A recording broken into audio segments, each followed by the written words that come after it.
වැඩම කොට වදාළ අති ගෞරවනීය මහා සංඝරත්නයන් අවසරයි සද්ධර්ම ශ්‍රාවක කාරුණික ගුණගරුක බෞද්ධ පින්නතුනි බොහෝම ශ්‍රද්ධාවෙන් යුක්තව විශාල පිරිසක් නන්දිසින් රෝහණ ජනපදයේ පිහිටි ඓතිහාසික දීඝවාපී චෛත්‍ය පුදබිමට එකතු වෙලා සවස් කාලයේ පටන් මේ මොහොත දක්වාම ලෞතර බුදුරජාණන් වහන්සේ වෙනුවෙන් විවිධ වූ මහා පිංකම් කටයුතු වල නිරත වෙලා මේ සැදී පැහැදී සූදානම් වෙන්නේ ලෞතර බුදුරජාණන් වහන්සේ විසින් දේශනා කොට වදාළ නෛර්යානික වූ ධර්ම රත්නයෙන් අබමල් රේණුවකටත් වඩා අඩු බොහෝම පුංචි කොටසක් දේශනා කරවගෙන ධර්ම ගෞරවය පෙරදරි කරගෙන දේශනාගත ධර්මයේ ශ්‍රවණය කරන්නත් එසේ ධර්ම ශ්‍රවණය කිරීමෙන් ලැබෙන අවවාද අනුශාසනා තමන්ගේ ජීවිතවලට එකතු කරගෙන වඩාත් නිවැරදි මෙලව ජීවිතයක් සකස් කරගන්නත් නිවැරදි වුණ මෙලව ජීවිතයක් තුලින් සුගතිගාමී වූ පරලොව ආයති භවයකින් සැනසීමේ උතුම් පරමාර්ථයත් ඇතුවයි. පින්නතුනි සද්ධර්ම දාණය මේ ලෝක ධාතුවේ ඇති හැම දානයක්ම අභිභවනය කළ මහත්ඵල මහානිසංසදායක එකම දානයේ බව නිතර නිතර සද්ධර්ම ශ්‍රවණය කරන මේ සදහැවතුන් බොහොම හොඳට දන්නවා. ඒ උදාාරතර වූ පින්කම මේ අවස්ථාවේ සිදු කරගන්න සත්පුරුෂ දායක පින්වත් පිරිස ඒ මහා කුසලයේ අත්පත් කරගන්නවා. දීඝවාපී මහ පුදබිමේ මේ ආශිර්වාදමත් පින්කම සංවිධානය කරන්න මුල් වුණ බෞද්ධ මාධ්‍ය ජාලයේ වත්මන් සභාපති අති ගෞරවනීය අවසරයි අපේ බොරලන්දේ වජිරඥාන නායක මාහිමිපාණන් වහන්සේ මේ කරුණු කාරණා සියලු දෙනාටම දැනුවත් කරමින් මේ පින්කම සංවිධානය කරලා උන්වහන්සේ මේ හැම පුණ්‍ය කටයුත්තකින්ම අප්‍රමාණව කුසල් ලබනවා. ඒ වගේම මේ සුවිශේෂී පින්කම සංවිධානය කළේ බෞද්ධ මාධ්‍ය ජාලයේ නිර්මාතෘවර අපවත් වී වදාළ දරණාගම කුසල ධම්ම නායක මාහිමිපාණන් වහන්සේගේ දෙවර්ෂ පූර්ණේ නිමිත්තෙන් උන්වහන්සේට පුණ්‍යානුමෝදනා කරන්න. අපි මේ මහ පිංකම පුරාවට රැස් කරගන්න ඒ උදාාරතර වූ පුණ්‍ය සම්භාර ධර්මයන් සියල්ල මෙවන් මහ පිංකම් සංවිධානය කරමින් බොහෝ දෙනාට ආදර්ශයක් ලබා දෙමින් උන්වහන්සේ නැති කාලයක නමුත් එවන් මහ පිංකම් සිදු කරන්න උන්වහන්සේ යටතේ බොහෝ පිරිසක් ශක්තිමත් කළ දරණාගම කුසල ධම්ම නායක මාහිමිපාණන් වහන්සේට අනුමෝදන් වේවා. උන්වහන්සේ ප්‍රාර්ථනා කරන උතුම් බෝධියකින් අමා මහ නිවනින් සැනසීම උදා කරගනිත්වා කියලා අපි මුලින් ප්‍රාර්ථනා කරමු. සද්ධර්ම ශ්‍රවණය කරන ශ්‍රාවක පිරිස වෙනුවෙන් අපේ බුදුරජාණන් වහන්සේ කරුණක් සිහිපත් කළා. ධර්ම ශ්‍රවණය කරන ලොකු කුඩා හැම කෙනෙක්ම මහත් වූ බලාපොරොත්තුවක් මුදුන්පත් කර ගැනීම උදෙසාම ධර්ම ශ්‍රවණය කරන එක බොහොම වටිනවා කියලා. ඒ බලාපොරොත්තුව තමයි මේ ධර්ම දේශනාව ශ්‍රවණය කරන අතරතුරදීම මාගේ පංච නීවරණ ධර්මයන් යටපත් වේවා. සප්ත බෝධ්‍යාංග ආදී ධර්මයන් වැඩි දියුණු වේවා. මේ දේශනාව අතරතුරදීම මට උතුම් මාර්ගයක් ඵලයක් අවබෝධ වේවා කියන සිතින් යුක්තවම සද්ධර්ම ශ්‍රවණය කරන්න කියලා. ඒ උතුම් ප්‍රාර්ථනාව මුදුන්පත් කර ගැනීම වෙනුවෙන්ම අපි ධර්ම ශ්‍රවණය කරමු. පින්නතුනි, අද ධර්ම දේශනාවේ මාතෘකාව හැටියට මට පැවරිලා තියෙන්නේ ඓතිහාසික දීඝවාපී මහා චෛත්‍ය රාජානන් වහන්සේගේ පුරා වෘත්තයේ පිළිබඳව කරුණු කාරණා ඉස්මතු කරමින් ධර්ම දේශනාව සිදු කරන්නට.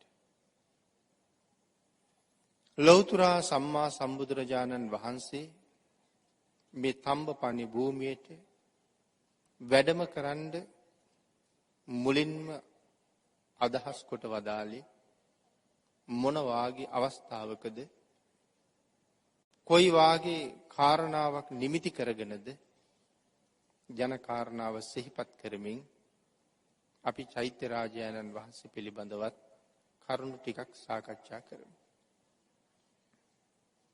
මහා කල්ප අසංඛ්‍ය 20යි ලක්ෂ එකක් තරම් අති දීර්ඝ කාලයක් ලෞතර බුද්ධ රාජ්‍ය වෙනුවෙන් මහත්සේ කැපකිරීම කරලා එයින් මහා කල්ප 16ක් ඇවෑමෙන් දීපංකර සම්මා සම්බුදුරජාණන් වහන්සේ ළඟ සුමේධ තාපස හැටියට නියත විවරණ අරගෙන තවත් මහා කල්ප අසංඛ්‍ය 4 ලක්ෂ එකක් පාරමිතා, උපපාරමිතා, පරමත්ත පාරමිතා ආදී වශයෙන් සමත්‍රින්සත් පාරමීන් සම්පූර්ණ කරලා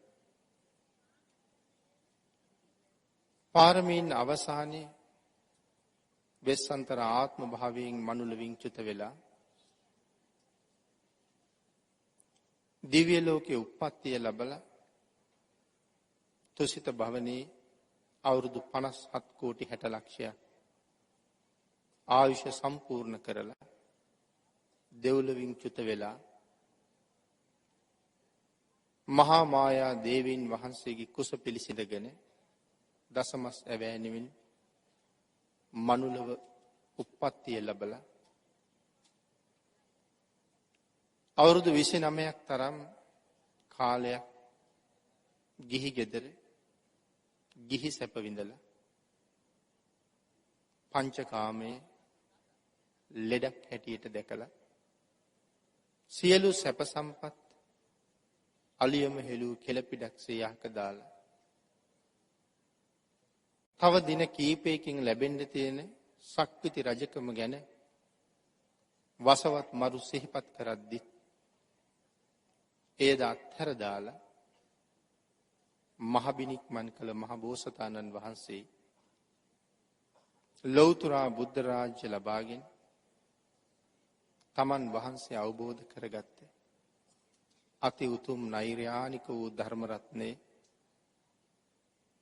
දේශනා කරන්නේ කාටද කියන කාරණාව සිතන්න කලින් සහම්පති මහා බ්‍රහ්ම රාජයාගේ ආරාධනාවෙන් ධර්ම දේශනා කරන්න තීරණය කරලා ඒ දේශනාව මුලින්ම කා සඳහා සිදු කරන්නේද කියන කරුණ විමසා බලපු ලෞතර බුදුරජාණන් වහන්සේ අවසන තීරණය කළේ තමන් වහන්සේ වෙනුවෙන්ම ගිහි ගෙදරින් නික්මුණ දුෂ්කර ක්‍රියා කරන සමයේ තමන් වහන්සේට ළඟ අප උපස්ථාන කරපු මධ්‍යම ප්‍රතිපදාවට නැවත එළඹෙනකොට තමන් වහන්සේ අත්හැර ගියපු නමුත් මේ වෙනකොට ඉසිපතනේ ජීවත් වෙන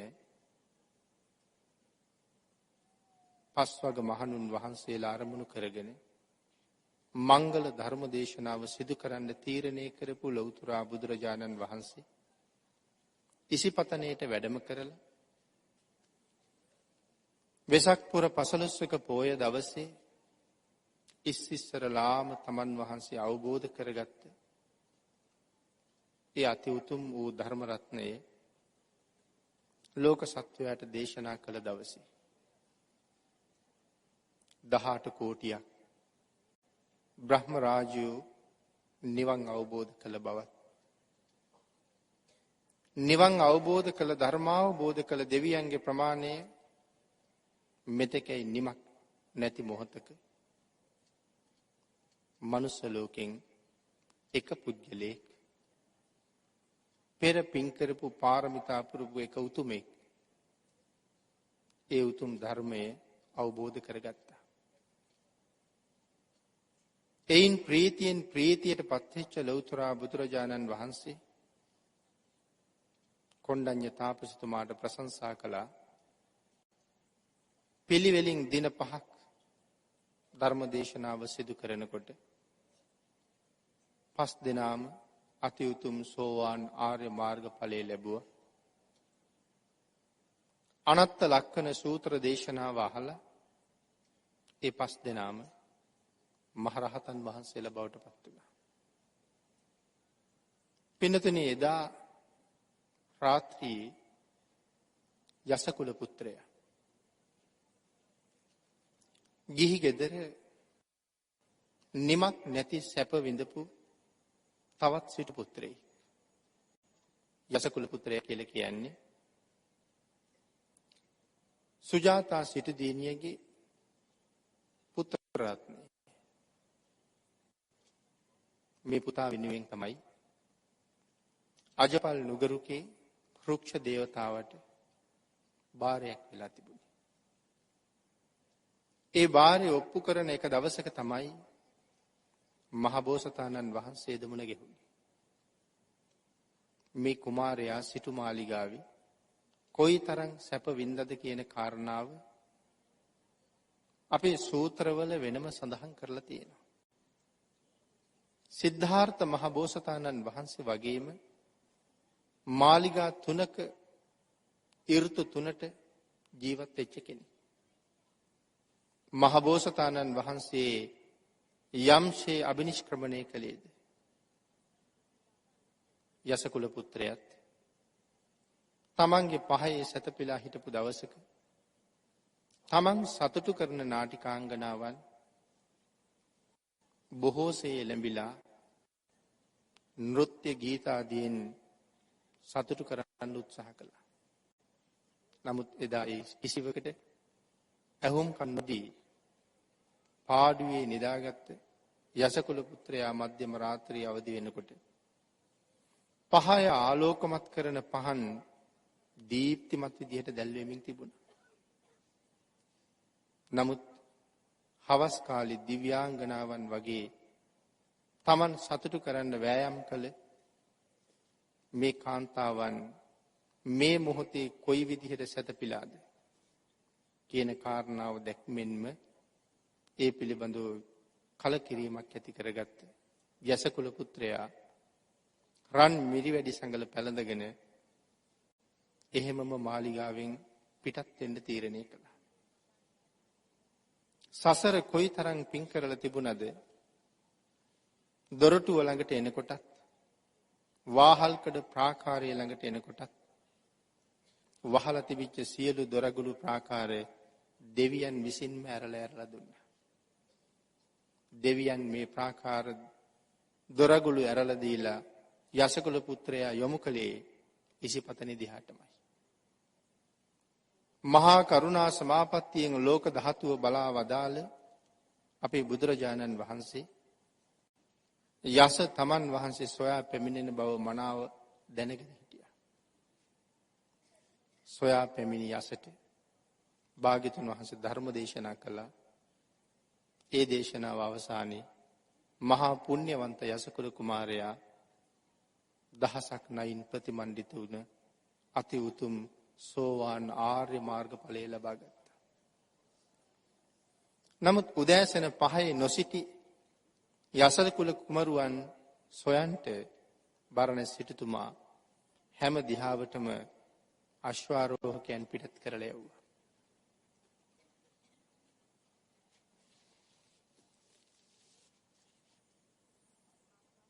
ඒ අය පිටත් කරලා යවල සිටුතුමත් පුතණුවන් හොයන්න පිටත් වුණා. සිටුතුමත් හැරුණේ ඉසිපතනේ පැත්තටමයි. මගදිම ඉසිපතනේ ළඟ තමන්ගේ පුතාගේ මිරිවැඩි සැඟල දැක්කහම පුතා මෙහි ඇති කියලා හිතුණා.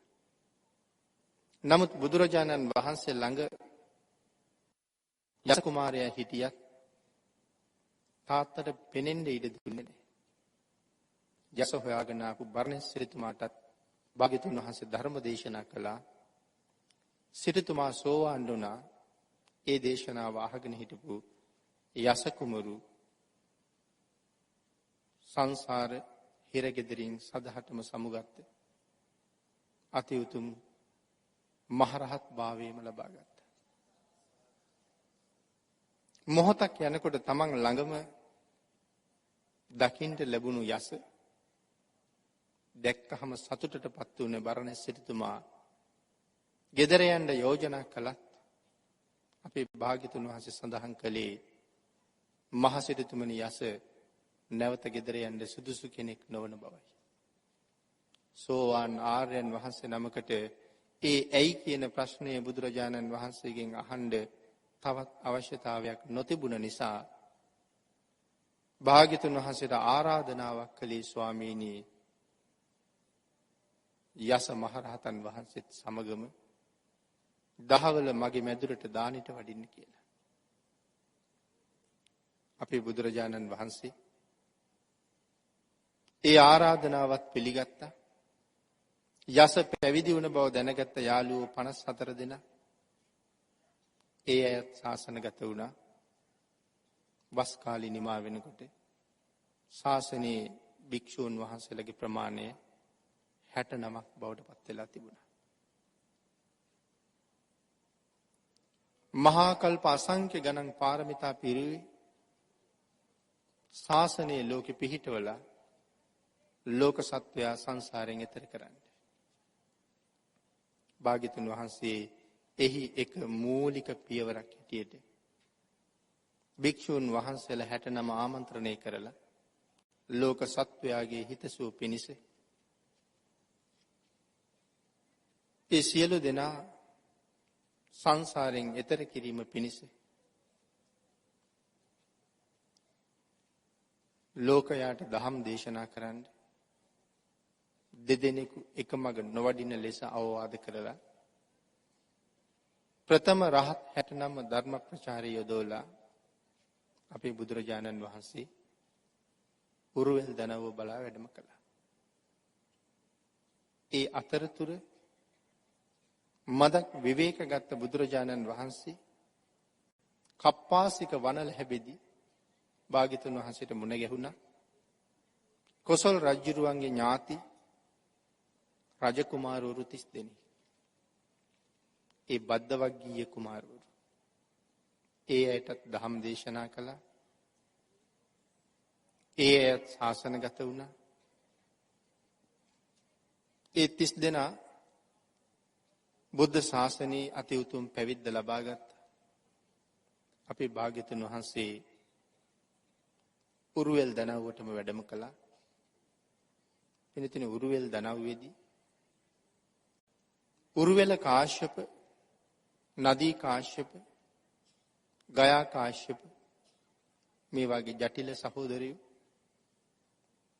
ඒ අයගෙන් උරුවෙල කාශ්‍යපගේ නිවසේ භාග්‍යතුන් වහන්සේ නොයෙක් ප්‍රාතිහාර දක්වමින් හිටියා. නමුත් තවම උරුවෙල කාශ්‍යප හරියටම බුදුරජාණන් වහන්සේ හඳුනාගත්තේ නැහැ. මේ වෙනකොට මාස 9ක් කල් ගත වෙලා. පුස්ස මාසයේ එළඹිලා තිබුණා. පුස්ස මාසය කියලා කියන්නේ ජනවාරි මාසෙට. ලෞතර බුද්ධත්වයෙන් මාස 9ක් මේ වෙනකොට ගත වෙලා. උරුවෙල කාශ්‍යපගේ ගෙදර භාග්‍යතුන් වහන්සේ වැඩ ඉන්නවා. උරුවෙල කාශ්‍යප මුණ ගැහෙන්නේ විශාල යාගයක් පවත්වන්නේ විශාල පිරිසක් අද කාශ්‍යපයන්ගේ ගෙදරට එකතු වෙන දවස.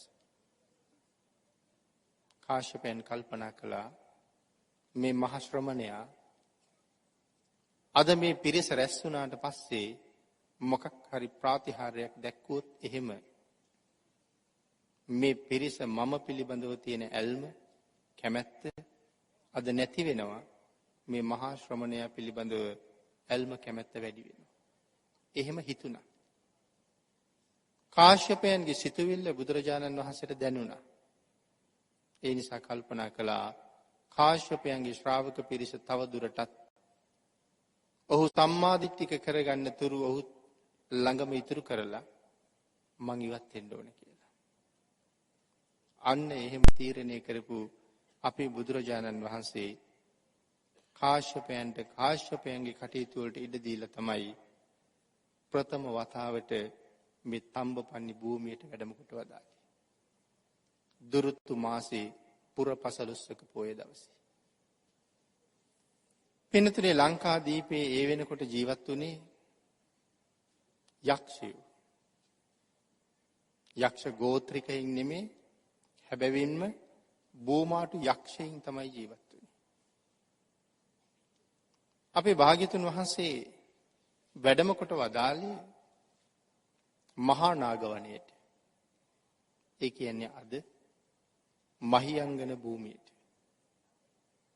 යොදුන් 3ක් දිග යොදුනක් පළල මහා නාගවනය සතපුම් 30ක් විතර දිගයි. සතපුම් 10කට ආසන්න පළලයි. මේ වෙලාවේ යක්ෂයන්ගේ සමාගමක් මහියංගන මහ චෛත්‍ය රාජයා වැඩ ඉන්න තැනට ඉහළින් අපේ බුදුරජාණන් වහන්සේ අහසේ නතර වෙලා වාතයක් වැස්සක් සහඳුරක් මවල යක්ෂයෝ බීතියට පත් කළා. කාගේ කර්මයක් නිසා මේ ත්‍රිවිධ බය ඇති වෙනවද කියලා කල්පනා කරපු යක්ෂයන්ට අහසේ වැඩ ඉන්න භාග්‍යතුන් වහන්සේ දකින්න ලැබුණා. වෙන කරගන්න දෙයක් නොතිබුණ නිසා බුදුරජාණන් වහන්සේගෙන් ජීවිත දානෙ ඉල්ලුවා. භාග්‍යතුන් වහන්සේ සඳහන් කළේ මගේ සම්කඩ එලා ගන්න බිම් කඩ මට වෙන් කරනවා නම් ජීවිත දානෙ දෙන්නම් කියලා. භාග්‍යතුන් වහන්සේට ඉඩ ලැබුණා. භාග්‍යතුන් වහන්සේ සම්කඩ එළල වැඩ හිටියා. තේජෝ කසිනේට සමවැදුණා. ඒ සම්කඩ ප්‍රසාරණය කරන්න පටන් ගත්තා. සම්කඩ ලොකු වෙන්න යක්ෂයෝ ඈතට ගියා. යක්ෂයන්ට වෙන කරන්න දෙයක් නැති නිසා සාගර වෙරළට ලං වෙනකොට ගිරි කියන දිවයින භාග්‍යතුන් වහන්සේගේ ආනුභාවයෙන් ලං කළා. යක්ෂයෝ සියල්ලම ගිරි දිවයිනට එකතු වුණා. භාග්‍යතුන් වහන්සේ නැවත ගිරි දිවයින තිබ්බ ප්‍රදේශයටම ආනුභාවයෙන්ම පිටත් කළා. ප්‍රථම වතාවට මේ භූමියට අපේ භාග්‍යතුන් වහන්සේ වැඩම කරලා මේ භූමිය පාරිශුද්ධ භූමියක් බවට පත් කළා. ඒකට හේතු කාරණා රාශියක් තියෙනවා. අනාගතේ භාග්‍යතුන් වහන්සේගේ නිර්මල ශාසනය මේ රටේ මනාව පිහිටන බව බුදුරජාණන් වහන්සේ දැනගෙන හිටියා. උපාසක උපාසිකාව විශාල පිරිසක් ඇති වෙන බව භාග්‍යතුන් වහන්සේ දැනගෙන හිටියා. මේ පිම්බිම කාෂාය වස්ත්‍රයෙන් බැබලෙන්න පටන් ගන්න බව බුදුරජාණන් වහන්සේ දැනගෙන හිටියා. සුවිශේෂී ධාතුන් වහන්සේලා හැටියට පරිනිර්වාණයේදී භාග්‍යතුන් වහන්සේ අදිෂ්ඨාන කරන මහා ධාතුන් වහන්සේලාගෙන් ලලාට ධාතුන් වහන්සේ අකු ධාතුන් වහන්සේ නම දන්ත ධාතුන් වහන්සේලා තවත් නොයෙක් ලක්ෂ ගණන් සර්වඥ ධාතුන් වහන්සේලා සහ කේස ධාතුන් වහන්සේලා නිය ධාතුන් වහන්සේලා ආදී බොහෝ ධාතුන් වහන්සේලා මේ භූමියේ වැඩ ඉන්න බවත් බුදුරජාණන් වහන්සේ දැනගෙන හිටියා. සසර කතරින් එතර වෙලා නිවන් පුරයට වඩින්න මහා පුණ්‍යවන්තයෝ මෙහි කෝටි ගණන් පහළ වෙන බවත් භාග්‍යතුන් වහන්සේ දන්නවා. බුද්ධ ශාසනය නිසාම මහ පිංකම් කරගෙන දෙව්ලොව යන පිරිස් කෝටි ගණන් බවත් භාග්‍යතුන් වහන්සේ දන්නවා. අනාගතයේ ඒ කාර්ය සම්පූර්ණ කරන්න මේ රට මනාව පිරිසිදු කරලා ආරක්ෂිත භූමියක් බවට පත් කරන්න අවශ්‍ය බවත් භාග්‍යතුන් වහන්සේ දන්න නිසා යක්ෂයින් පළවා හැරීමේ කාර්ය මුලින්ම සිදු කළා. පින්තුනි සඳහන් කළා එදා ධර්මාවබෝධය ලබාපු පිරිස යක්ෂයින් ඉවත් කළාට පස්සේ භාග්‍යතුන් වහන්සේ දේශනාවක් කළා. කෝටි ගණන් දෙවියෝ ධර්ම ශ්‍රවණය කළා. මෙච්චර ප්‍රමාණයක් නම් මගඵල ලැබුවා කියන කාරණාව සීමාවක් හැටියට දක්වන්න නොහැකි බවයි සඳහන් වෙන්නේ. තවත් කෝටි ගණන් දෙනා සරණ සීලෙහි පිහිටියා. මේ දේශනාව අහලා සෝවාන් වෙච්ච සුමන සමන් දිව්‍ය රාජෝත්තමයන් වහන්සේ බුදුරජාණන් වහන්සේගෙන් පූජා වස්තුවක් ඉල්ලහම ශීර්ෂ ධාතුව පිරිමැදලා කේශ ධාතුන් වහන්සේලා කීප නම සුමන සමන් දෙවියන්ට ලබලා දුන්නාම භාග්‍යතුන් වහන්සේ සම්කඩේලා වැඩ හිටපු තැන මේ ධාතුන් වහන්සේලා තැන්පත් කරලා නොයෙක් රතනයන්ගෙන් පාදම හදලා ඉන්ද්‍රනීල මාණික්‍යයන්ගෙන් චෛත්‍යයක් ගොඩනගලා මේ ධාතුන් වහන්සේලා තැන්පත් කළ බව සඳහන් කරනවා. ක්‍රමක්‍රමයෙන් භාග්‍යතුන් වහන්සේ තමන් වහන්සේගේ බුද්ධ කෘත්‍ය නිමා කරලා පිරිනිවන් පාවදාලා මේ වෙලාවේ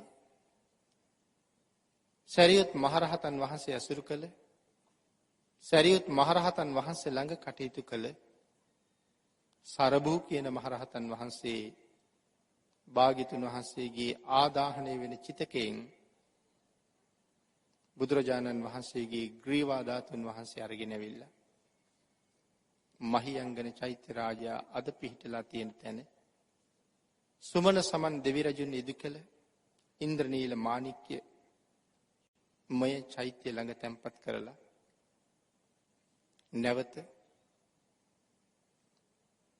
ආයත් චෛත්‍ය ලොකු කරලා ගොඩනගන්න යෙදුණා. මේක වර්ණ පාෂාණයෙන් තමයි මේ චෛත්‍ය ගොඩනගුවා කියලා සඳහන් වෙන්නේ. ඉන්පස්සේ ක්‍රමක්‍රමයෙන් ওই චෛත්‍ය රාජයා අද පවතින මට්ටමට එනකන් විටින් විට ප්‍රතිසංස්කරණයන්ට ලක් වුණා.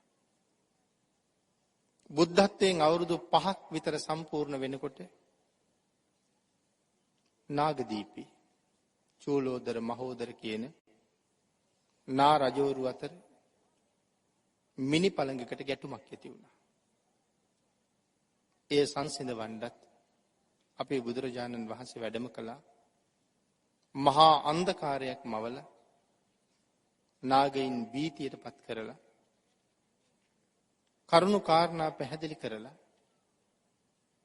ඒ අයගේ යුද්ධයේ තරම නතර කළා. මේ නාග පිරිස බොහොම සතුටටපත් වෙලා දිව්‍යමය ආහාර පාන ආදීන් භාග්‍යතුන් වහන්සේට පූජා කළා කියලා සඳහන් කරනවා. මෙන්න මේ වෙලාවේ පින්නතුනේ මණියක්කිත කියන නාරජු අපේ බුදුරජාණන් වහන්සේට ආරාධනාවක් කළා. ස්වාමීනි භාග්‍යතුන් වහන්සේ කැලණියටත් වැඩම කරන්න කියලා. බුදුරජාණන් වහන්සේ ආරාධනාව පිළි අරගත්තා. භාග්‍යතුන් වහන්සේ නැවත ජේතවනාරාමයටම වැඩියා. නැවත වතාවක් මණියක්කිත නාරජු ජේතවනාරාමයට ගිහිල්ලත් බුදුරජාණන් වහන්සේට ආරාධනා කළා. ස්වාමීනි එදා මම මතක් කළ ආරාධනාව නැවත සිහිපත් කරන්නයි මම මෙහි ආවේ කියලා. බුද්ධත්වයෙන් 8 වෙනි වර්ෂයේ අපේ බුදුරජාණන් වහන්සේ නැවත වතාවක් ලංකා භූමියට වැඩම කරන්න අදහස් කළා. ආනන්ද ස්වාමීන් වහන්සේ ආමන්ත්‍රණය කරලා භික්ෂූන් වහන්සේලාට කරුණු කාරණා සඳහන් කරන්න සිහිපත් කරාම ශාක්‍ය වංශයෙන් සහ කෝලිය වංශයෙන් පැවිදි වෙච්ච රජවරු 500ක් හිටියා. සිව්පිලි සිඹියාපත් මහරහතන් වහන්සේලාමයි ඒ 500 දෙනාම. මේ 500 දෙනාම මහරහතන් වහන්සේලා බවට පත් වෙන්නේ මහා සමය සූත්‍රයේ දේශනා කරන්න සූදානම් වෙච්ච කාලේ. බුදුරජාණන් වහන්සේ වෙනුවෙන් පැවිදි වුණත් රජකමත් තමන්ගේ භාර්යාවත් අත්හරින්න නොහැකි නිසා පැවිද්දේ ඉඳගෙනත් ඒ ගැන කල්පනා කර කර ඉන්නකොට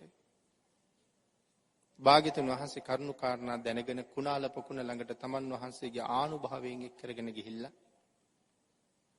අසිරිමත් වූ කුණාල පොකුණ දක්වලා අහපු ප්‍රශ්න වලට පිළිතුරු සපයලා ධර්ම දේශනා කරාම සියලු දෙනාම කුණාල පොකුණ පිහිටි භූමියේදී අති උතුම් සෝවාන් ආර්ය මාර්ග ඵලය ලැබුවා.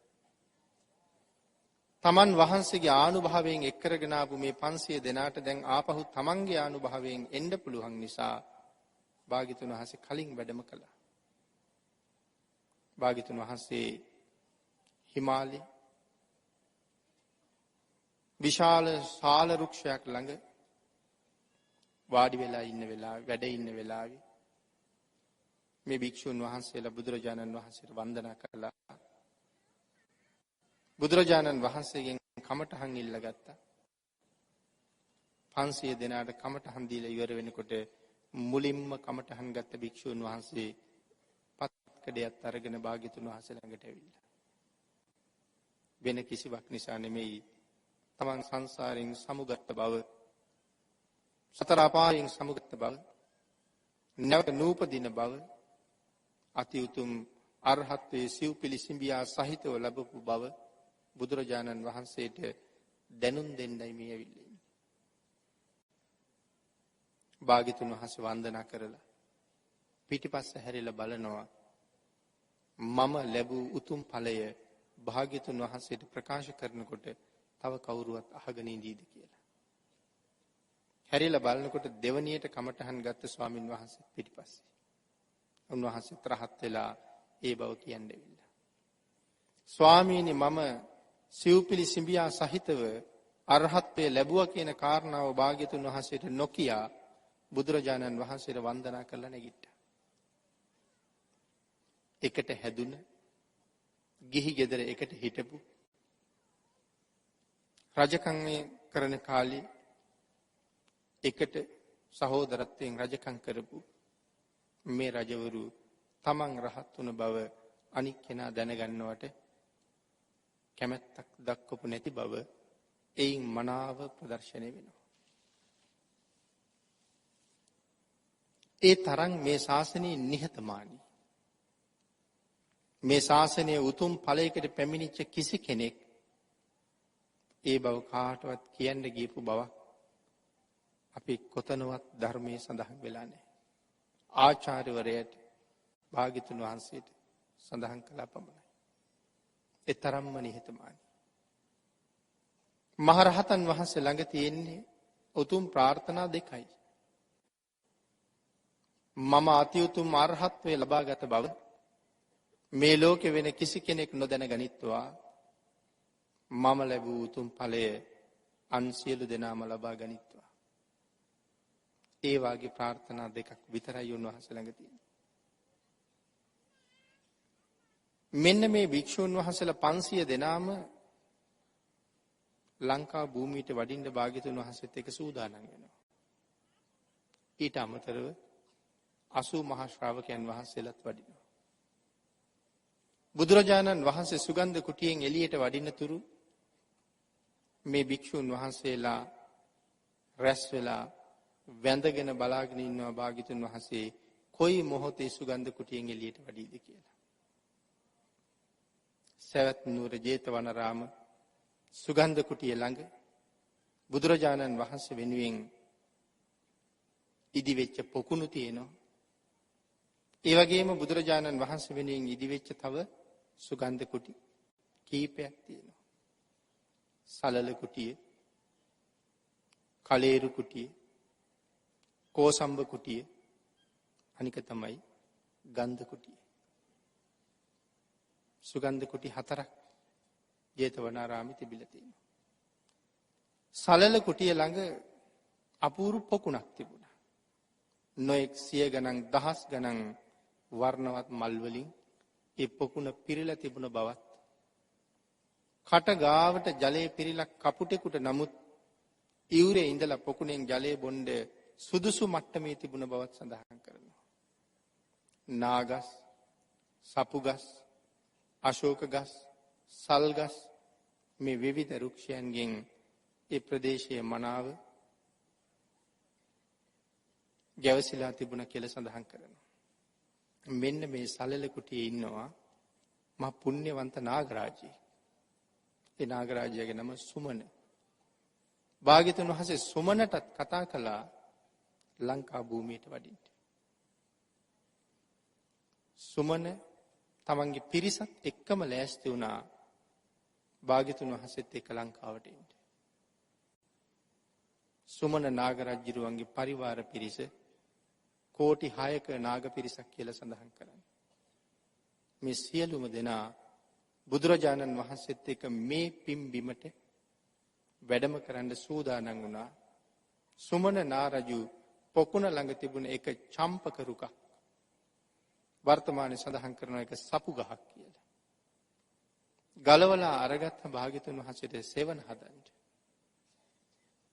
ඒ සපු ගහත් අරගෙනම ලංකාවට වැඩම කරාම සුමන සමන් දිව්‍ය රාජෝත්තමයන් වහන්සේගේ ආරාධනාවෙන් අපේ බුදුරජාණන් වහන්සේ සිරිපාදයටත් වැඩම කළා. මේ ගමන මුලින්ම වඩින්නේ කැලණියට. කැලණියේ තිබුණ විශාල පොකුණක් මැද භාග්‍යතුන් වහන්සේ වෙනුවෙන් අපූර්ව මණ්ඩපයක් හදලා තිබුණා. ඒ මණ්ඩපයේ මත මනා වූ බුද්ධාසනයේ පනවලා තිබුණා. භික්ෂූන් වහන්සේලාට අසුන් පනවලා තිබුණා. භාග්‍යතුන් වහන්සේ වැඩ හිටියා. දිව්‍යමය වූ ප්‍රණීත කාද්‍ය බෝධ්‍යාදීන් භාග්‍යතුන් වහන්සේ ඇතුළු මහා සංඝ රත්නයේට දම් පිළිගැන්වුවා. මණියක්කිත නාරජු ඇතුළු පිරිසට භාග්‍යතුන් වහන්සේ ධර්ම දේශනා කළා. කැලණියේ කටයුතු අවසානයේ තමයි භාග්‍යතුන් වහන්සේ සමන්ත කූටයට වැඩම කරන්නේ. දෙවි රජුන්ගේ ආරාධනාවෙන් වාම ශ්‍රීපාද ලාංඡනීය සමන්ත කූටේ පිහිටවලා දිවා ගුහාවේ සෑහෙන වෙලාවක් භාග්‍යතුන් වහන්සේ විවේක අරගෙන භික්ෂූන් වහන්සේලාත් එක්ක භාග්‍යතුන් වහන්සේ ඊළඟට අහසින්ම වැඩම කොට වදාළේ අද ඔබ මේ රැස් වෙලා ඉන්න මේ උතුම් මහ පිංකම සිදු කෙරෙන මෙන්න මේ දීඝවාපී චෛත්‍ය රාජානන් වහන්සේලා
තරම් උසට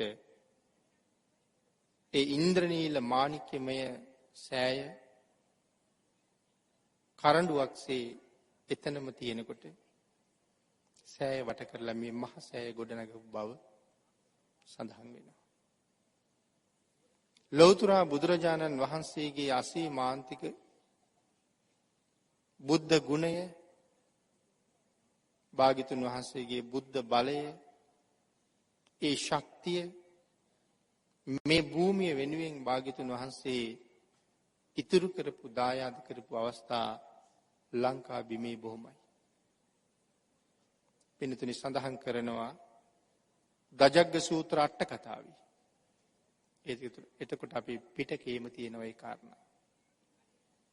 මේ මහ සෑයේ හුණු ආලේප කරන එක කාලෙක චෛත්‍ය මුදුනේ ඉඳලා එක ස්වාමින් වහන්සේ නමක් පල්ලෙහාට ලිස්සලා වැටුණා කියලා. උඩත් පිරිස හිටියා, බිමත් පිරිස හිටියා. වැටෙනවා දැකපු බිම හිටපු භික්ෂුන් වහන්සේලා එවත්නි දජග්ග පිරිත කියන්නේ කියලා කෑ ගහලා මතක් කළා. නමුත් පහළට වැටෙන ස්වාමින් වහන්සේට දජග්ග පිරිත කියන්න තරම් මතක් වුණේ නැහැ. නමුත් ඇහුණ වචන මාත්‍රයෙන් දජග්ග පිරිත මා රකීවා කියලා කියුණා කියලා සඳහන් කරනවා. චෛත්‍ය රාජයාගේ ගර්භය තුලින් නික්මුණ ගඩොල් කැට දෙකක් උන්වහන්සේගේ පාදයේ පිළිගත්ත කියලා සඳහන් කරනවා. උඩ හිටපු අය වැල් ඉනිමගක්, වැල් වලින් ගැට ගහලා හදපු ඉනිමගක් උන්වහන්සේට ලං කරාම උන්වහන්සේ ඉනිමගට මාරු වුණාම ඒ ගල් දෙක නැවත චෛත්‍ය තුලට කිඳාග වැස්ස බව සඳහන් වෙනවා. ඒ මේ චෛත්‍ය රාජයාගේමයි. ඒ මේ භූමියේමයි. ඒ තරම් ආනුභාව සම්පන්නයි. ඒකයි මම සඳහන් කළේ අපේ බුදුරජාණන් වහන්සේ ඒ ශක්තිය මේ ලක්බිමට දායාද කළේ අපි කෙරෙහිත් යම් බලාපොරොත්තුවක් තියලමයි. ඒ උතුම් චෛත්‍ය රාජානන් වහන්සේ ළඟ භාග්‍යතුන් වහන්සේත් වැඩ හිටපු තැන අද ඔබ ඔය වැඩ ඉන්න බිමේ එදා 500ක් මහරහතන් වහන්සේලා 80 මහා ශ්‍රාවකයන් වහන්සේලා වැඩ ඉන්න ඇති. උන්වහන්සේලාගේ නික්ලේශී පාදයන්ගෙන් මේ බිම මොනතරම් පවිත්‍රත්වයට පත් වෙන්නේ ඇද්ද? පූජනීයයි කියලා සඳහන් කරාම මේ බිම මොනතරම් පූජනීයයිද කියන කාරණාව අපිට වචන වලින් කියලා ඉවර කරන්න බැරි තරමටම පූජනීයයි. එවන් උතුම් තැනකයි අද මේ ශ්‍රේෂ්ඨ පින්කම සිද්ධ කරන්නේ අපේ නායක මාහිමිපාණන් වහන්සේ අදහස් කරලා කටයුතු සංවිධානය කළේ. ඒ නිසා විශාල පිරිස් දිවයිනේ නන් දෙසින් එකතු වෙලා තම තමන්ගේ ශ්‍රද්ධාව ලෞතර බුදුරජාණන් වහන්සේ වැඩ හිටපු තැන ප්‍රදර්ශනය කරන හැටි. මුළු රාත්‍රිය පහන් වෙනතුරු මේ පින්කමට සහභාගී වෙලා ලබාගත් උතුම් මනුස්ස ජීවිතයට හැබෑ සාධාරණයක් කරගන්න වෑයම් කරන මොහොතක්.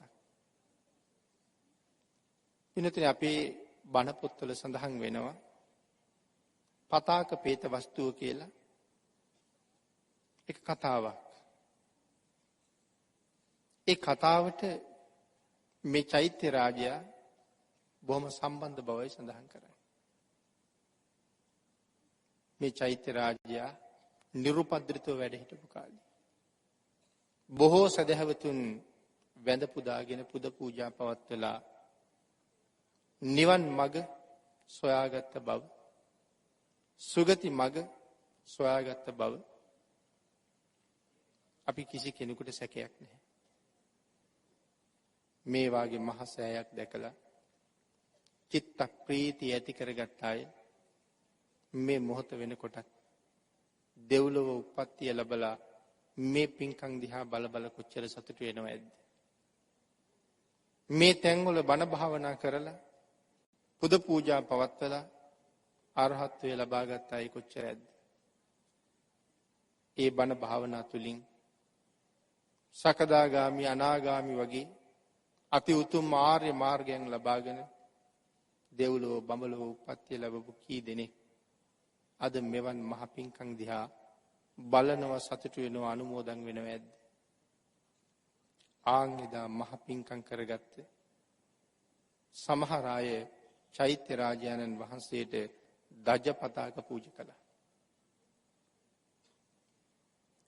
එක කොඩියක් චෛත්‍ය ළඟින් ගැලවිලා අහසට එසවිලා මෙයින් බොහොම ඈත තිබිච්ච කුඹුරක ගිහිල්ලා වැටුණ බව සඳහන් වෙනවා. නමුත් ඒ දීඝවාපි චෛත්‍යයට පූජා කරපු කොඩියක් බව එහි ලියලා තිබුණා කියලා සඳහන් කරනවා. නමුත් කුඹුරු හිමියා කුඹුරේ ඇවිදිනකොට මේ කොඩිය දැකලා ඒක අහුලලා ගත්තාම ඒක චෛත්‍යයට පූජා කරපු වස්ත්‍රයක් බව හොඳටම දැනගත්තා. නමුත් ඇති වුණ ලෝභසිත නිසා ඒක පොරවගෙන ගෙදර ගියා. පස්සේ කාලේ ඒ මිනිසයා මැරිලා ගියා. പ്രേත ආත්මික උප්පත්තිය ලැබුවා. යකඩ පටි ගිනියම් වෙලා අඹදළු වගේ රතු වෙලා යකඩ පටි දහසක් මේ പ്രേතයා වහගෙන තියෙනවා. දැවෙනවා පිලිස්සෙනවා. එක දවසක් භික්ෂූන් වහන්සේ නමක් ළඟ පෙනී හිටියහම උන්වහන්සේ කතා කරලා කරුණු අහපුවාම මේ പ്രേතයා සඳහන් කළා ස්වාමීනි මං අතින් මේ වගේ වරදක් වුණා. ඒකට මං අද වන්දි ගෙවනවා. ස්වාමීනි මං කොහොමද මේකෙන් බේරෙන්නේ? මාව බේරන්න ඔබ වහන්සේටම පුළුවන්. ස්වාමීනි කොහොම හරි මම මේන් බේරගන්න කියලා. උන්වහන්සේ පිණ්ඩපාතේ වැඩලා රෙදි එකතු කළා. ඒ රෙදි වලින් වස්ත්‍ර මැහුවා, කොඩි මැහුවා. ප්‍රේතයා සඳහන් කළා කොඩි 1000ක් පූජා කරන්න ස්වාමීනි කියලා. උන්වහන්සේ එක දවසක් කොඩි පූජා කළා. ප්‍රේතයා එදා රැ ඇවිල්ලා කියනවා ස්වාමීනි මගේ හිස වැහිලා තිබිච්ච යකඩ පටි වලින් අඟල් 8ක් විතර මගේ හිස බේරුණා කියලා. නැවත නැවත කොඩි පූජා කරලා කොඩි 1000 සම්පූර්ණ කරාම ප්‍රේතයා දිව්‍යමය ශරීරයක් ලැබලා මනාව බැබලෙමින් ඇවිල්ලා ස්වාමින් වහන්සේට වන්දනා කරලා එතනින් අතුරුදහන් වෙලා ගිය බව සඳහන් වෙනවා. රත්නත්‍රයට පූජා කරපු ඒ වස්ත්‍රය පරිහරණය කරපු නිසා මොනතරම් සසර ඒක විපාක දුන්නද? සදහැවතෙක් අප්‍රමාණ ශ්‍රද්ධාවෙන් භාග්‍යතුන් වහන්සේ වෙනුවෙන් පූජා කරපු දෙයක්. එවනම් මේ කාරණාවෙන් අපිටත් දැනගන්න බොහෝ දේවල් තියෙනවා.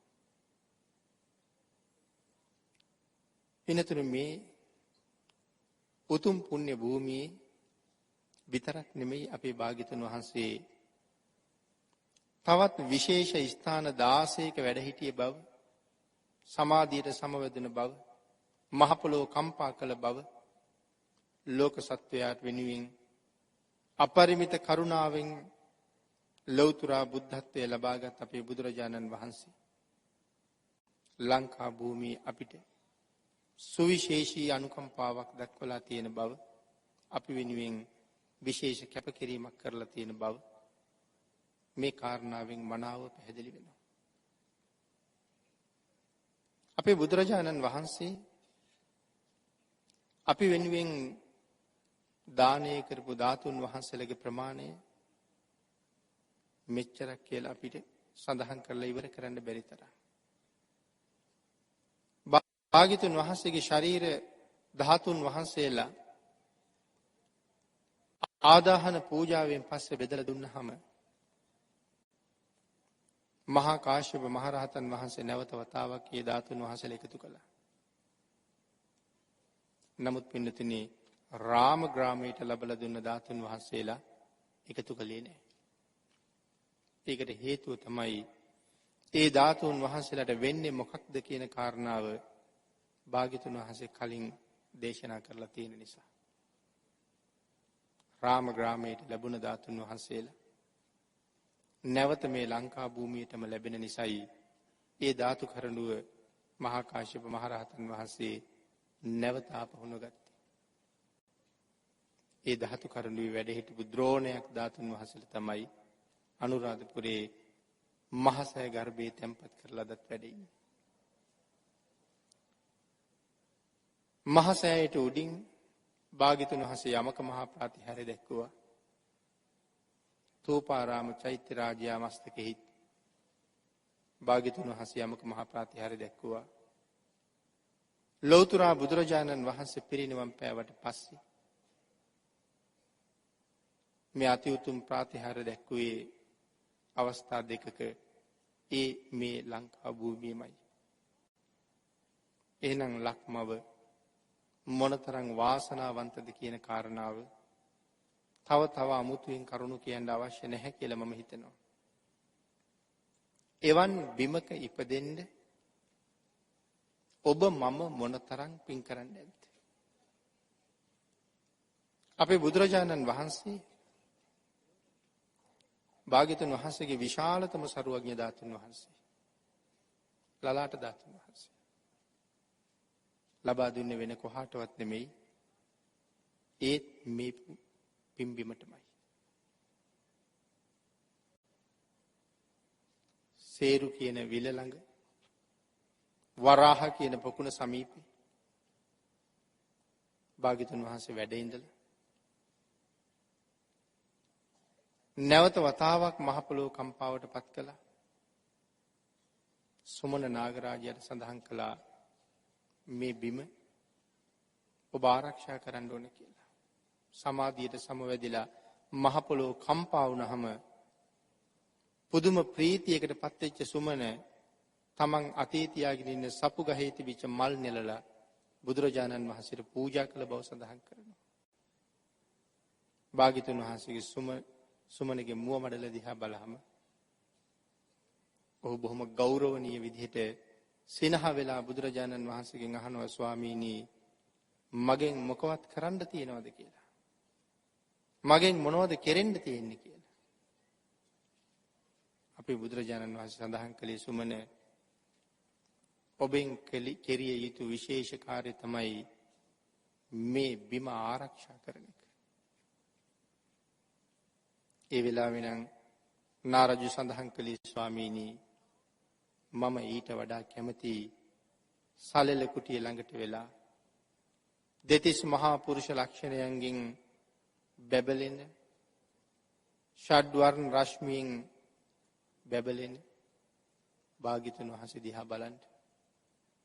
මනෝසිලා තලයේ හිටගත්ත තරුණ සිංහෙක් සිංහනාද කරනවා වගේ ආහස් ගංගාව ගලා හැලෙනවා වගේ ශ්‍රේමක ධාතුවෙන් ගලා යන දහම් කඳ ශ්‍රවණය කරන්න සලෙල කුටිය ළඟ ඉන්න මං හරි කැමතියි. 80 මහා ශ්‍රාවකයන් වහන්සේලා දිහා බලලා සතුටු වෙන්න. අග්‍ර ශ්‍රාවකයන් වහන්සේලා දිහා බලලා සතුටු වෙන්න. මහ රහතන් වහන්සේලා දිහා බල සතුටු වෙන්න. සතුටු වෙමින් ජේතවනයේ සලෙල කුටිය ළඟ ඉන්න මම හරි කැමතියි කියලා සඳහන් කළා. ඒ වෙලාවේ අපේ බුදුරජාණන් වහන්සේ සඳහන් කළා සුමන මේ මහා කල්පේ පහළ වෙච්ච පළවෙනි සම්මා සම්බුදුරජාණන් වහන්සේ කකුසඳ භාග්‍යතුන් වහන්සේ. කකුසඳ භාග්‍යතුන් වහන්සේගේ ධාතුන් වහන්සේ ආරක්ෂා කරගෙනත් ඔබ මෙතනම හිටියා. කෝණාගම භාග්‍යතුන් වහන්සේගේ ධාතුන් වහන්සේ ආරක්ෂා කරගෙනත් දිව්‍ය රාජයෙක් වෙලා මෙතනම හිටියා. කාශ්‍යප භාග්‍යතුන් වහන්සේගේ ධාතුන් වහන්සේ ආරක්ෂා කරගෙනත් නැවත නාග රාජයෙක් වෙලා මෙතනම හිටියා. ගෞතම බුදුරජාණන් වහන්සේගේ ලලාට ධාතුන් වහන්සේ ආරක්ෂා කිරීමේ වගකීමත් ඔබට බාරයි කියලා සඳහන් කළා. එතකොට මේ මහ පුණ්‍යවන්තයෝ මොන තරම් දීර්ඝ කාලයක් සංසාරේ පින් රැස් කරමින් ඇවිල්ලා තියෙනවද?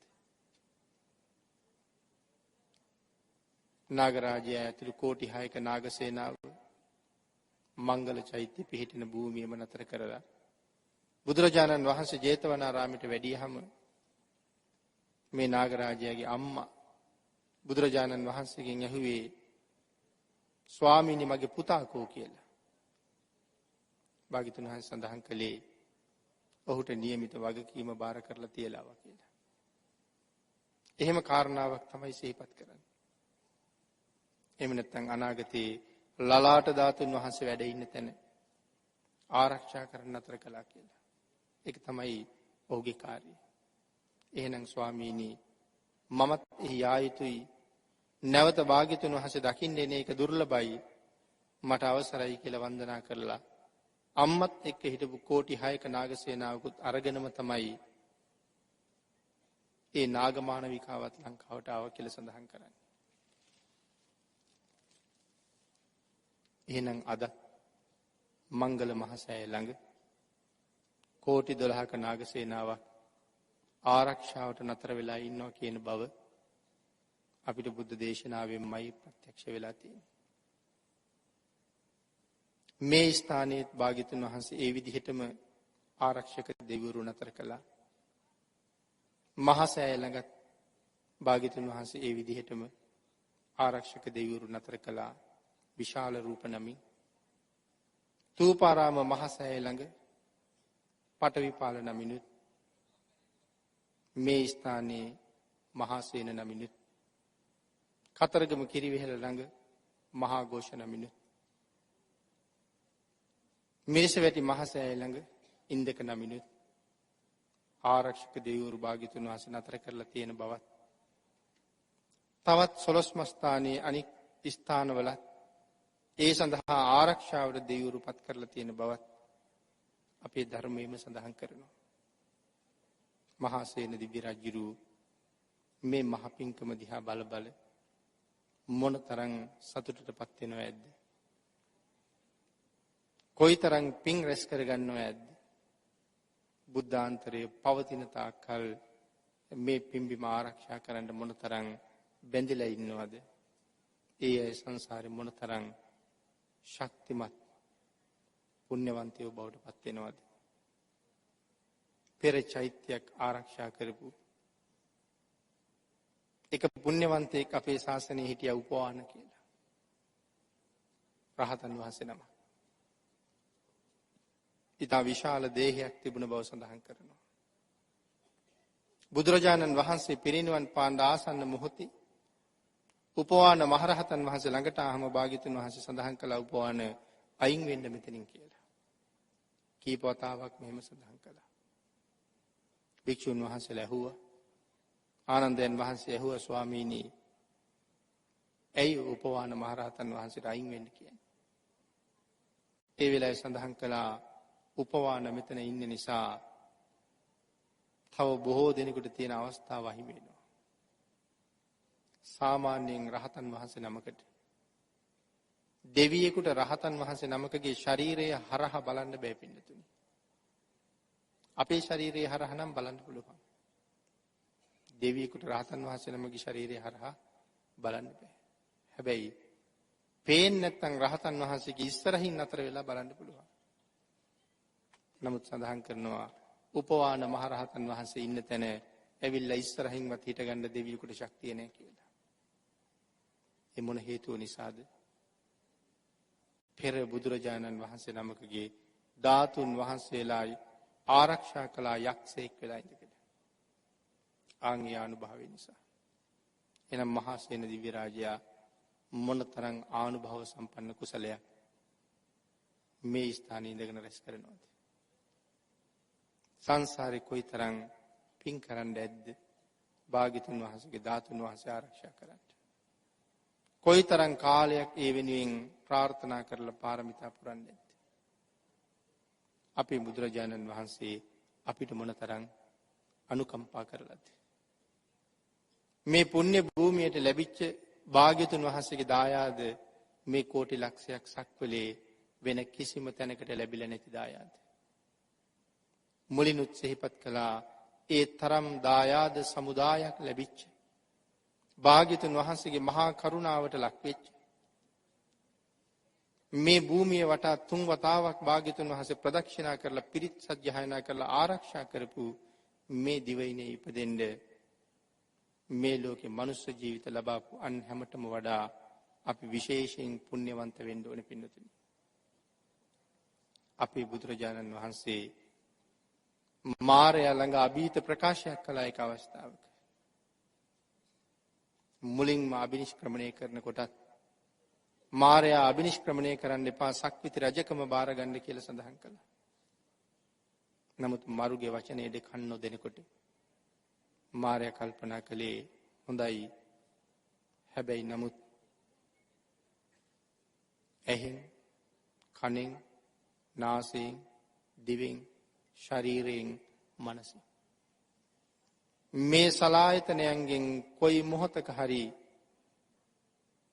රාග නිශ්චිත ඉරියව්වක් කාම නිශ්චිත සිතවිල්ලක් රාග නිශ්චිත සිතවිල්ලක් දැක්කොත් මං එදාට බලා ගන්නම් කියලා.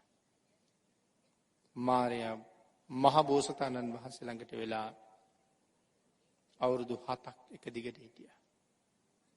ලෞතර බුද්ධත්වයේ ලැබුවට පස්සේ නැවත මාරයා කල්පනා කළා බෝධිසත්ව අවදියේ ඇහෙන් කනෙන් නාසයෙන් දිවෙන් ශරීරයෙන් මනසින් රාග සහිත දේශ සහිත මෝහ සහිත සිතුවිල්ලක් නොදකිනකොට ලෞතර බුදු වුණාට පස්සේ මම එහෙම දෙයක් කවද දකින්නද? බුද්ධත්වයේ ලැබුවට පස්සේ අජපල් නුගරුක මුල වැඩ ඉන්න වෙලාවෙත් භාග්‍යතුන් වහන්සේට ආරාධනාවක් කළා අවශ්‍ය වුණේ බුදු වෙන්නනේ ඔබ වහන්සේට. දැන් බුදු බව ලැබුවනේ. එහෙනම් දැන් පිරිනිවන් පාන්න කියලා. මෙන්න මේ වෙලාවේ අපේ බුදුරජාණන් වහන්සේ මාරයට මහ පුදුම ප්‍රකාශයක් කළා. වසවර්තියේ මගේ භික්ෂූන් වහන්සේලා නැත්නම් මේ සිව්වණක් පිරිස යම් දවසක ව්‍යක්ත විනීත විශාරද බහුශ්‍රුත පිරිසක් බවට පත් නොවන්නේද? ඒ අය බහුශ්‍රුත පිරිසක් බවට පත් වෙන තාක්කල් මම පිරිනිවන් පාන්නේ නැහැ කියලා. එහෙම පිරිසක් බවට පත් නොවන්නේද? කවදා හරි ඒ පිරිස එවන් පිරිසක් බවට පත් වෙන තාක්කල් පිරිනිවන් පාන්නේ නැහැ කියලා භාග්‍යතුන් වහන්සේ සඳහන් කළා. මේ ප්‍රකාශය මහ ගැඹුරු ප්‍රකාශයක්. සම්පූර්ණයෙන්ම ලෞතර බුදුරජාණන් වහන්සේ අපි ගැන විශාල විශ්වාසයක් තියලා තියෙන ප්‍රකාශයක්. මගේ සිව්වණක් පිරිස ව්‍යක්ත විනීත විශාරද බහුශ්‍රුත පිරිසක් බවට පත් වෙනකන් නොපිරිනිවන් පාන්නේ. එහෙනම් අපි ගැන විශ්වාස තියලා තියෙනවා අපි එතෙන්ටයි කියලා. භාග්‍යතුන් වහන්සේ පිරිනිවන් පාපු කාලේ වෙනකොට එහෙම පිරිසක් මේ ශාසනයේ හිටියා. භාග්‍යතුන් වහන්සේ එයින් සෑහීමකටපත් වුණා. භාග්‍යතුන් වහන්සේ ආයු සංස්කාරات හැරියා. ඒ වුණාට ඒ විශ්වාසය අපි ගැන තියලා නැද්ද? තියලායි තියෙන්නේ. භාග්‍යතුන් වහන්සේ ඔබ මම ගැන යම් විශ්වාසයක් තියලා තියෙනවා නම් ඒ විශ්වාසය පළුදු වෙන්න නොවි ආරක්ෂා කරන එක අපි සියලු දෙනාගේම පරම වගකීමක්. එහෙනම් ඇයි ව්‍යක්තයි කියලා කියන්නේ? ඊළඟට අපි හිතන්න ඕනේ අපි දැන් එතනද කියලා. අපි දැන් ව්‍යක්තද කියලා හිතන්න වෙනවා. ඇයි මෙතන එතකොට ව්‍යක්ත කියලා කිව්වේ? ඉන්නතර මේක පැහැදිලි කරන්න මම මෙහෙම සඳහන් කළොත් මේ රටේ ජීවත් වෙන හැමෝම දොස්තර මහත්තුරු නෙමෙයි. හැමෝම ඉංජිනේරු මහත්තුරු නෙමෙයි. හැමෝම නීතිඥවරු නෙමෙයි. හැමෝම මේසන්වරු නෙමෙයි. හැමෝම වඩුබාසු නැහලා නෙමෙයි. හැමෝම රියදුරෝ නෙමෙයි. මේ වාගේ කල්පනා කරලා බැලුවොත් හැමෝම ඒ තැනට ඇවිල්ලා නැහැ. අපි ඒ තැනට ආවේ නැති වුණාට අපිට පුළුවන් නේද රියදුරෙක් වෙන්නේ කොහොමද කියන කාරණාව අනික් කෙනාට කියලා දෙන්න. වඩු වැඩ කරන්නේ කොහොමද කියන කාරණාව අනික් කෙනාට කියලා දෙන්න පුරුදු වෙන්නේ කොහොමද කියලා. දොස්තර කෙනෙක් වෙන්න මොනවද ඉගෙන ගන්න ඕනේ කියන කාරණාව අනික් අයට කියන්න අපිට පුළුවන්. ඉංජිනේරුවරයෙක් නීතිඥවරයෙක් වෙන්නේ කොහොමද කියන කාරණාව කියලා දෙන්න පුළුවන්. නමුත් ඒ කියලා දෙන අය දොස්තර මහත්තුරු නෙමෙයි, ඉංජිනේරු මහත්තුරු නෙමෙයි, නීතිඥ මහත්තුරු නෙමෙයි.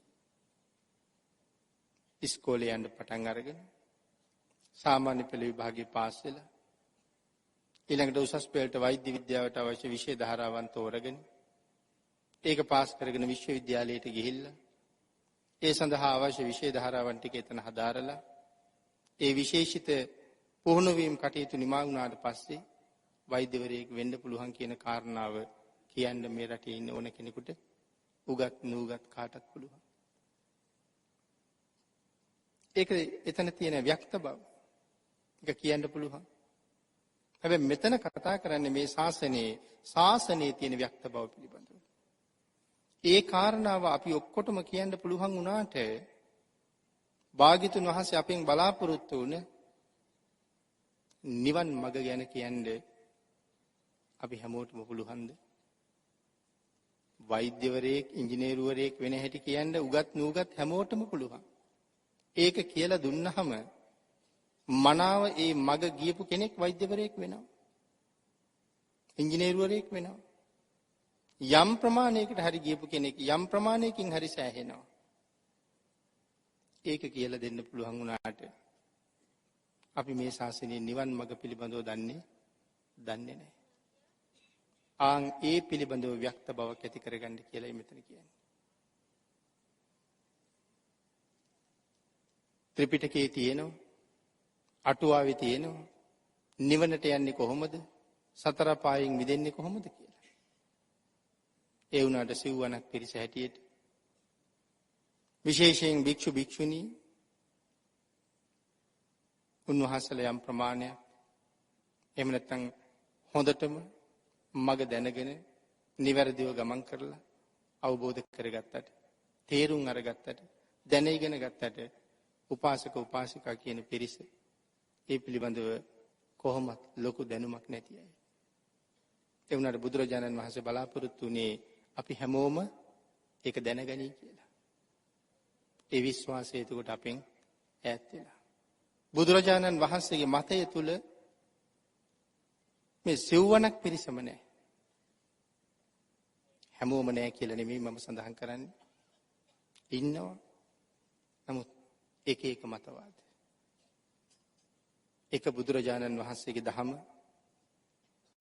100ක් දෙනෙක් විස්තර කරනකොට ආකාර 100යි නම් භාග්‍යතුන් වහන්සේගේ මතය තුල අපි කවුරුවත් නැහැ. ඒ මතය තුල හරියට පිළිහිටියා නම් හැමෝම එක මතයක්ම කියන්නේ. නමුත් අපි අද මොනතරම් අවාසනාවන්තද? විවිධ මිත්‍යා දෘෂ්ටි බොහොම වේගෙන් ඉහළට එන බව හැම තැනම පැහැදිලි වෙනවා. ධර්මය නොදන්න නිසා අර බලාපොරොත්තු වෙන ව්‍යක්ත බව නැති හින්දා අපි ඒකට ඇදිලා ගිහිල්ලා විනාශ වෙන බව අපිට හොඳටම පේනවා. ඊළඟට විනීත බව අධ්‍යාපනයත් එක්ක මෙතන සඳහන් කරන්නේ ධර්මාධ්‍යාපනයනේ. සසරින් එතර වෙන හැටි දැන ගැනීම. නමුත් සාමාන්‍ය ලෝකේ හැමදේම දැනගත්ත කෙනෙක් තුල ඇති වෙනවා මාන්නයක්. ඒක ඉගෙනගත්ත කෙනා තුලත් ඇති වෙනවා. ඒක සිල්වන්ත කෙනා තුලත් ඇති වෙනවා. හරියට දැනගත්තේ නැති වුණාට අපි සිල්වත් කියලා මාන්නයක් ඇති වෙනවා. මේ ආදී මාන්නයන් ඇතිවීම තුලින්ම භාග්‍යතුන් වහන්සේගේ මාර්ගයෙන් එළියට යනවා. ආන් ඒක නිසායි භාග්‍යතුන් වහන්සේ මනාව ව්‍යක්ත ගාවට විනීත ගෙනල්ලා තියෙන්නේ. එහෙම වෙන්න එපා කියලා. හැබැයි යමෙක් මේ ශාසනයේ ව්‍යක්තද විනීතද ඒ පුද්ගලයා බය නැති කෙනෙක් බවට පත් වෙනවා. විශාරද බවට පත් වෙන්න පුළුවන් වුණොත් ඔහු මරා ගන්න මාරයත් බයයි කියන කාරණාව කිව්වොත් මං හිතන්නේ වැරදි නෑ කියලා. ඒ විශාරද කියලා කියන්නේ පරතරට දැනගත්ත කියන එක. 100 ගාණක් ඇවිල්ලා මගෙන් ප්‍රශ්න ඇහුවත් ඒ ප්‍රශ්න ඔක්කොටම උත්තර දෙන්න පුළුවන් තරමට ධර්මයේ තුල පෝෂණය වුණා කියලා යමෙකුට හැඟෙනවා නම් විශාරදයි කියලා කියනවා. කවුරු ප්‍රශ්න ඇහුවත් බය නැහැ. මොනම ප්‍රශ්නයකට උත්තර දෙන්න ලෑස්ති. එතකොට කියන්නේ විශාරදයි කියලා. ඇයි එතකොට මායя ඉච්ච බය විශාරදයට? මේ තරම් දැනුම් සම්භාරයක් අරගෙන ධර්මයේ තුල හික්මිච්ච මේ පුද්ගලයා මෙහි ජීවත් වුණ තමනුත් මායяගේ ග්‍රහණයෙන් මිදෙනවා. විතරක් නෙමෙයි තවත් හුඟක් අය මරුගේ ග්‍රහණයෙන් මුදවනවා. ඒ හින්දා මේ පුද්ගලයා මෙහි තියෙන එක මායයට හරි පාඩුයි. හැබැයි ඔහු මරා ගන්න එකත් මායයට හරි පාඩුයි. මොකද උපදිනකොට අරගෙන ආපු යම් සීලයක් තියෙනවද? ගුණයක් තියෙනවද? අපි හැමෝම පෙර සංසාරේ හොඳට සිල් රැකපු හින්දා තමයි මනුෂ්‍ය ජීවිතයක් අරන් ඇවිල්ලා තියෙන්නේ. එහෙනම් පෙර සිල් රැක්කා කියලා හොඳටම විශ්වාසයිනේ. පින්නතිනේ ඒකනම් හොඳටම විශ්වාසයි. ප්‍රශ්නයක් තියෙනවා. මෙහෙන් යනකොට අරන් ආපු ප්‍රමාණයවත් තියෙනවද කියන එක. නැති වුණොත් තිරසං වෙන්න තමයි වෙන්නේ. ඒක භාග්‍යතුන් වහන්සේ මනාව දේශනා කළා. නමුත් මේ ව්‍යක්ත විනීත විශාරද වෙච්ච පුජ්‍යලයා ගෙනාවට වඩා ප්‍රමාණයක් අරගෙන යන්නේ මීට වඩා බලවත් තැනක ඉපදිලා ඊට වඩා ලොකු සේවාවක් කරනවා. ඒකයි මං කිව්වේ මායයත් බය වෙයි කියලා. මෙහි තියලත් බෑ, මොහු මරලත් බෑ. බහුශ්‍රත වෙච්ච දවසට එයා සංසාරේ කොහොමත්ම තරණය කරනවා. එහෙමනම් අපි ධර්ම දේශනාව නිමා කරමු. භාග්‍යතුන් වහන්සේ අපිට මොනතරම් අනුකම්පා කළාද කියන කාරණාව අපි බොහොම කරුණු කෙටියෙන් දක්වමින් මේ දේශනාව මේ සිද්ධ කළා, ශ්‍රවණය කරන්නට යෙදුණා. අපි මත භාග්‍යතුන් වහන්සේ ලොකු වගකීමක් තියලා ලොකු බලාපොරොත්තුවක් තියලා තියෙනවා. ආන්ගේ බලාපොරොත්තුව මුදුන්පත් කරවන්න ඒ වගකීම කරට ගන්න ඔබට පුළුවන් වුණොත් මැරෙන දවසල හරි සතුටින් මැරෙන්න පුළුවන් කෙනෙක්. hina වෙලා සතුටින් මැරෙන්න පුළුවන් කෙනෙක්. මීට වඩා ලොකු තැනක ඉඳගෙන සම්මා සම්බුද්ධ ශාසනයගේ චිරපැවැත්ම වෙනුවෙන් මහ මෙහෙවරක් කරන්න පුළුවන් කෙනෙක්. එහෙම තැනකට යන්න ඔබට හැකි වෙන්න. මේ මනුෂ්‍ය ජීවිතය අරගෙන මේ වාගේ පුණ්‍ය භූමියක ඉපදෙන්න ඔබ පෙර රැස් කරගත්ත පිනයි සීලයයි මේ සියලු ගුණ ධර්ම මෙහාට අරගෙන ආවට වඩා වැඩියෙන් දියුණු කරගෙන වැඩි කුසලයක් අරගෙන මෙහින් නික්මෙන්න දවස උදා කරගන්න පුළුවන් නම් ඔබ ඔබේ ජීවිතෙන් ඵල නෙලා ගත්ත කෙනෙක්. එතෙන්ට යන්න ඔබ සියලු දෙනාට මේ උතුම් පුණ්‍ය භූමියේ භාග්‍යතුන් වහන්සේගේ අනන්ත ආශිර්වාදයෙන් ශක්තිය, ධෛර්යය, වාග්ය, වාසනාව උදා වේවා කියලා ආශිර්වාද කරනවා.